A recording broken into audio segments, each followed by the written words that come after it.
Hello, Fred Ack here, Fred ACC, all one word. Alrighty, I'd like to thank you all for stopping by today. Today's Day Trading 101, number 5.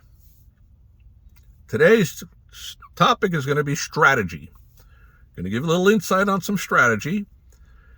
The day trading tutorials are meant to just go in a certain progressive order.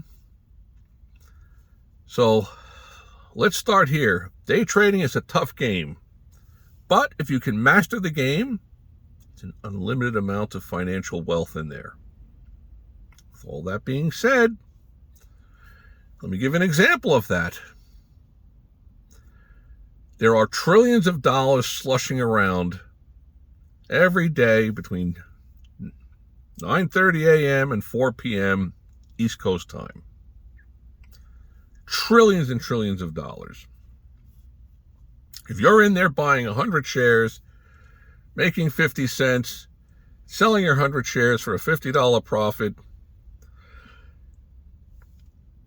if you can do that consistently, 7 out of 10 times, 3 out of 10 times, you lose a little bit of money, you're going to be net profitable. Okay, so the strategies that are out there. First up, when it comes to day trading, you got to follow your rules. My suggestion is to get a notebook and write things down. The more stuff you write down, the better you get at this game. You got to set up certain rules that you follow, and you have to follow your rules. You can amend your rules, you can change them over time, but you got to have your rules. At least that's my opinion. All of this is not financial advice. These are my opinions. It's what swirls around in my head. You absorb what you want to absorb from these different postings. So, when it comes to strategy, we're going to give a day trading strategy out there that some people employ. I've seen this. I've heard of it. Never actually did it myself. But at the start of the day, there are people out there that will take a look at a handful of stocks. Let's just say 10 different stocks. We'll use IBM as an example. I don't even know what price that it's at, but let's say it's at $122.41. Right around there it's trading. Okay, fantastic. They'll go in and they'll take a look at what they look at to believe is there's a soft spot. A spot where the stock could move downward. Analogy, almost like an elevator going down an elevator shaft and then bounce right back up. So let's say IBM is at $122.41 bidding, offering at $122.45. It's a 4-cent spread in between the bid and the offer. So the person might take a look at that and say, you know what? If somebody comes in with a market sell of 400,000 shares at the market, what that means is that sell order will cascade downward to all of the bidders that are there in place.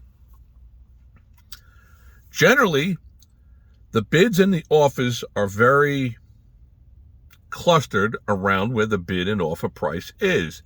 As you move further and further away from that price, as an example, for IBM at $122.41 bid, there'll be numerous bidders there at 41 cents, 40 cents, 38 cents, 32 cents, 27 cents. But then as you go down below the $122 level, $121.92, there might be 500 shares there. There might be a buyer for 5,000 shares at $122.60. But as you move away from the bid and the offer, there's going to be a tendency for more of a gap. It's understandable. Why am I going to put in to buy 500 shares of IBM at $121.41 when I'm so far away from the market that I'm not really in play? Probably not going to happen. But at any given moment, somebody out there could say, you know what? I'm selling 180,000 shares of IBM at the market. At the market just means whatever the best prices are. So you'll see on a chart a V, down, right back up. So what people do out there is they'll take 4, 5, 6, 10 different stocks and put in to buy 100 shares or 1,000 shares or whatever, point and a half, 2 points below, 3 points below where the stock is trading at. And they'll just sit back and they'll relax with their cup of coffee and wait for little blips to come up on the screen. Oh, wow, I just bought General Motors. Oh, wow, I just bought 1,000 shares.